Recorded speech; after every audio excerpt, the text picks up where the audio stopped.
l'idée de cette boîte est pour moi vraiment très importante. Et le fait d'avoir utilisé les palettes comme matériaux de construction permettait aussi de créer un jeu avec les gens. Moi, je voulais que le public, petit, moyen, grand, soit vraiment partie intégrante du dispositif. À savoir que voilà, on peut jouer avec les lumières, on peut les bouger. On peut projeter ces ombres sur les tableaux. Voilà, je voulais quelque chose de mouvant. Il y a eu d'autres petites astuces qu'on a mises en place. Les tableaux, par exemple, ne sont pas nommés par le lieu dans lequel ont été exécutées les empreintes. Ça veut dire qu'il faut aller regarder les photos qui sont également exposées, voilà. Qui témoignent justement de ce travail. Voilà. On peut céder soit des photos effectivement qui sont exposées là juste derrière, soit des titres. Les titres en fait des empreintes sont les coordonnées GPS des empreintes. Voilà. Donc je dis des choses sans les dire complètement, mais on peut néanmoins reconstituer tout le processus du travail d'un tableau si on fait bien attention à tous les petits détails. C'est aussi un travail sur la mémoire, même si les gens ne connaissent pas le lieu, c'est une façon pour moi de leur dire mais allez voir, le lieu existe, il y a des choses qui se passent sur ce lieu, et dans certains lieux, ce sont des choses qui à terme sont amenées à ne plus exister. Mais donc c'est vraiment un travail de mise en abîme, mais qui aussi fait fonctionner la mémoire des gens ou l'histoire des gens, de leur famille.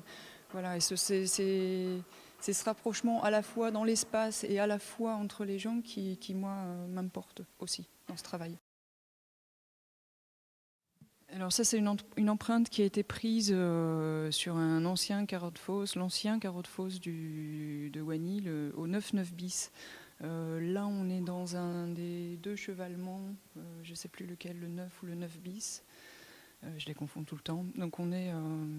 Alors c'est un chevalement qui est pas à l'air libre. Il est construit. Donc il y a encore tout le bâtiment périphérique autour du chevalement. Et là, on est sur les traverses qui amenaient sur l'aiguillage qui amenaient les wagonnets dans le puits.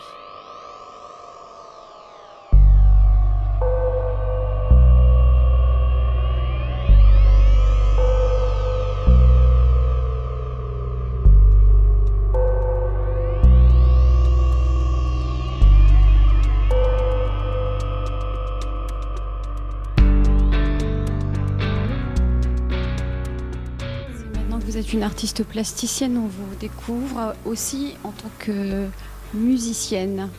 C'est une aventure qui a commencé étant enfant aussi. C'est quelque chose qui vient de très loin. Je pense vraiment.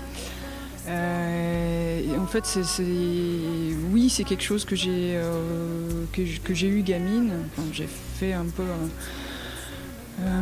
de musique effectivement très tôt, mais j'ai arrêté aussi très tôt. Mais cela dit, c'est toujours une espèce de petit fil rouge que j'ai eu en tête, voilà, donc que j'ai pu expérimenter après en grandissant dans des configurations de groupe où on a fait quelques scènes aussi. Et le projet solo est né parce que je pense que j'en avais besoin à un moment. J'avais besoin vraiment de sortir des choses de moi, des choses un peu plus personnelles. Alors les influences pour Baïka, viennent de où ? Alors c'est un mélange de Erik Satie et de Björk, en gros. Non, c'est des... Moi j'aime assez... C'est vrai que l'influence Björk, elle est plus que présente. Portiched, c'est plus que présent aussi dans ce que moi j'aime écouter.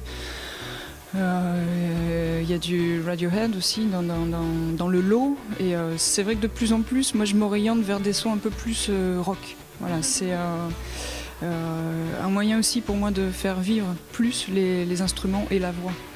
Il y a un artiste très connu qui s'appelle Joseph Buns qui disait tout le monde a la capacité d'être un artiste, mais ce qui fait la différence entre nous, c'est celui qui passe à l'action. Oui. Et là, je veux bien rebondir là-dessus aussi. Moi, je me rends compte de ça quand je m'occupe d'ateliers. l'atelier en prison ou en hôpital psychiatrique ou maison des ados, donc avec à chaque fois un public très différent et très isolé finalement. Et ce que moi, mon but à chaque fois dans chacun de ces ateliers, c'est de faire en sorte que les gens se rendent compte qu'ils sont capables de mettre des choses en place, qu'ils sont capables de penser des choses, qu'ils sont capables de les réaliser. Mais voilà, moi j'en suis là, j'en suis à une espèce de début de travail. Enfin, on ne peut pas parler d'un début, mais une amorce de réflexion. Mais dans tous les cas, moi, c'est ça que j'ai envie de mener à terme tout le restant de ma vie. Il y a trop de bénéfices pour que je m'arrête là, pardon. Et là, je parle de la peinture, mais je parle aussi de la musique. Oui, parce que tout est en lien. Apparemment, tout est en lien dans votre travail au niveau de ce qui est exposé actuellement à la Maison de l'Art et de la Culture de Sallaumines. Votre travail en tant que musicienne, donc dans le cadre du groupe Baïka, que l'on peut retrouver, que l'on peut écouter où ? Alors Baïka, c'est pas un groupe. Je joue seul, je chante seul. Et qu'on peut retrouver sur SoundCloud. Qu'on peut retrouver sur Facebook. Baïka, ça s'écrit by.k. Et pour la petite histoire, Baïka, ça veut dire fable aussi en polonais. Voilà, parce que c'est un univers musical aussi où je me sers beaucoup d'ambiance sonore.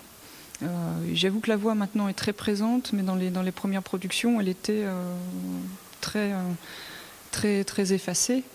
Mais dans tous les cas, je garde cette volonté de créer des ambiances et des percussions un peu. Parfois, je me dis que j'ai de la chance.